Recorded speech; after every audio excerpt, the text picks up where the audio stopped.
नमस्कार मित्रांनो, पुन्हा एकदा स्वागत आहे आमच्या चिटणीस फार्म्स अँड फूड्स या चॅनलमध्ये.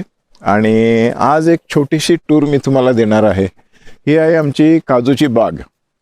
तर आज आपण या काजूच्या बागचं जो आहे ते एक छोटीशी टूर घेऊया. त्याच्यानंतर पुन्हा मी कधीतरी बाकीचे जे आहेत भाग, त्या भागांची पण आणखीन एक व्हिडिओ करून तुम्हाला बाकीचे डिटेल्स पण देईन. तर आज जे आहे ते ह्या बागेमध्ये आपण जाणार आहे. तर ही जी सगळी झाडं आहेत ही आम्ही साधारणपणे 2009ला लावलेली होती. ह्याची रोपं जी आहेत ती आम्ही स्वतः तयार केली होती काजू आणून, आणि दुसऱ्यांच्या बागेतून विकत घेऊन किलोभर काजू मग ते छोट्या छोट्या पिशव्यामध्ये घालून त्याची रोपं करून मग ही पावसाळ्याच्या सुरुवातीला लावलेली होती. तर ह्या जमिनीमध्ये एक छोटासा प्रॉब्लेम आहे. म्हणजे आमच्या तालुक्यामध्ये बऱ्याच ठिकाणी हा प्रॉब्लेम सगळ्यांनीच कधी ना कधीतरी फेस केलेला आहे. तो म्हणजे ह्या जमिनीमध्ये एक रोटा नावाचा किटाणू आहे.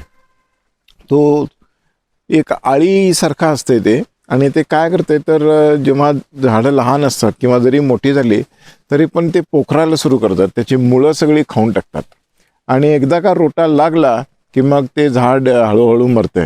तर बरीच झाडं जी आमची आहे ती अशी मेली.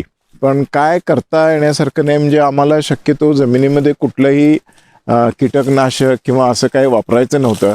त्यामुळं आम्ही अगदी म्हणजे जाणीवपूर्वक ह्या गोष्टींच्याकडे लक्ष देऊन त्या करण्याचं टाळलं.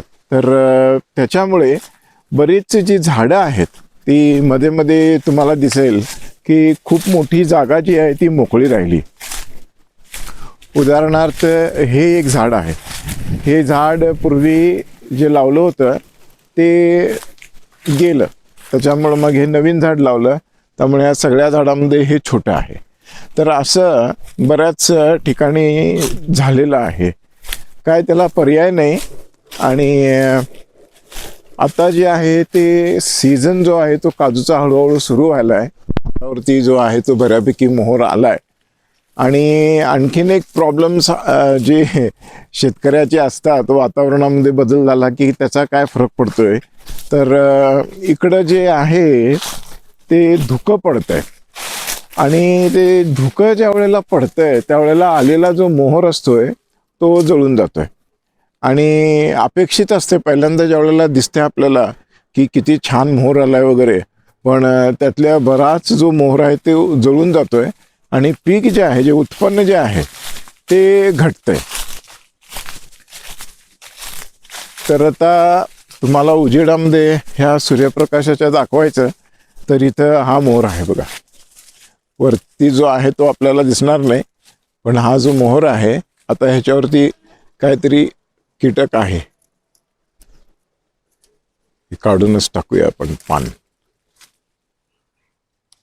ह्याला काहीतरी कीड लागलेली आहे. हे बघा, हे पान जे आहे असं सगळं खाऊन संपलेलं आहे. तर आता हे आपल्याला जाळूनच टाकायला पाहिजेत खरं तर, पण असो. तर ह्याच्यामध्ये आता हा एवढा मोठा भाग जो आहे मोकळा झालेला, त्याच्या मागचंही कारण तेच आहे की इथं जी लावलेली झाडं होती ती बऱ्यापैकी त्या आळीने खाऊन टाकली. त्याच्यामुळं ती सगळी वाळून गेली.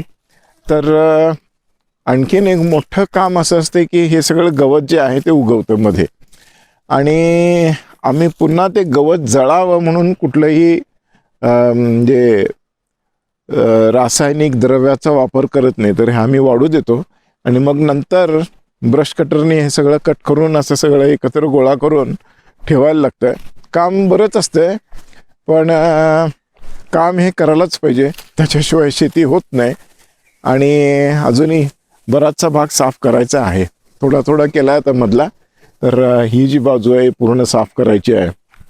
त्या बाजूलाही अजूनही बरंचसं साफसफाईचं काम शिल्लक आहे. तर ही जी बाग आहे ही बाजूची, इथं साधारणपणे मला वाटतं 25 एक झाडं आहेत ह्या भागामध्ये. आणि हा जो भाग मी तुम्हाला दाखवला इथं जवळपास 40 ते 45 झाडं आहेत. तर हे जे दिसायला लागलं आहे ह्याला बऱ्यापैकी मोहर आलेला आहे. ह्या झाडाला तुम्हाला दिसेल की सगळीकडनं हे झाड जे आहे ते भरगच्च मोहरानं भरलं आहे. तर प्रत्येक झाडाचं एक वैशिष्ट्य असतं की एक वर्ष एखादं झाड चांगलं पीक देतं आहे, मग पुढच्या वर्षी रेस्ट घेतं आहे, मग त्याच्या पुढच्या वर्षी पुन्हा त्याला चांगला मोहर येतो आणि चांगली फळंही त्याला लागतात. तर झाडाचं पण असं असतं की एक वर्ष देतं, एक वर्ष रेस्ट घेतं. तर बऱ्याच वेळेला प्रत्येक झाडाला मोहर आलेला दिसत नाही. तुम्हाला सुद्धा जर कधी हायवेवरती जरी बघितलात ना, जाताना जर झाडं असतील लावलेली, तर एखाद्या वर्षी एखाद्या झाडाला भरपूर मोहर आलेलं असतं आणि नेक्स्ट इयर त्याला मोहर येतच नाही. तर असंही बऱ्याच वेळेला ह्या सगळ्या गोष्टी होत असतात. तर निसर्गाचाच एक भाग आहे, नैसर्गिक प्रक्रियेचा हा भाग आहे. आणि हे जे कुंपण आहे हे सगळं बांबूचं कुंपण आहे. त्याच्या पलीकडे रस्ता आहे येण्या जाण्यासाठी, लोकांना शेतात येण्या जाण्यासाठी पाणंद रस्ता त्या बाजूला आहे. तर आमच्या ह्याच्यामध्ये जे बोलीभाषेमध्ये हा जो प्लॉट आहे जो आत्ता मी तुम्हाला दाखवला, ह्या प्लॉटला गादा म्हणतात. तर आता ह्या गाद्यामध्ये आपण बघितलं की ही इथंपर्यंत अशी ही झाडं आहेत. तर खालची जी बाजू आहे ही जवळपास साफ झाली, तर साईडला जे आहे त्याची साफसफाई करणं अजूनही शिल्लक आहे. तर आपण आज इथंच थांबूया मित्रांनो, आणि बाकी जे काही टूर करायची आहे ती पुढच्या व्हिडिओमध्ये मी तुम्हाला करेन. बाकीच्या काही गोष्टी आहेत त्याही तुम्हाला दाखवेन. तर पुन्हा भेटूया.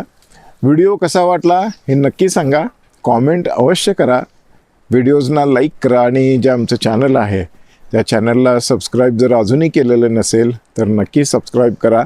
आणि आपल्या मित्रमंडळी आणि आपले जे आप्तेष्ट आहेत त्या सगळ्यांना आमच्या चॅनलविषयी सांगा.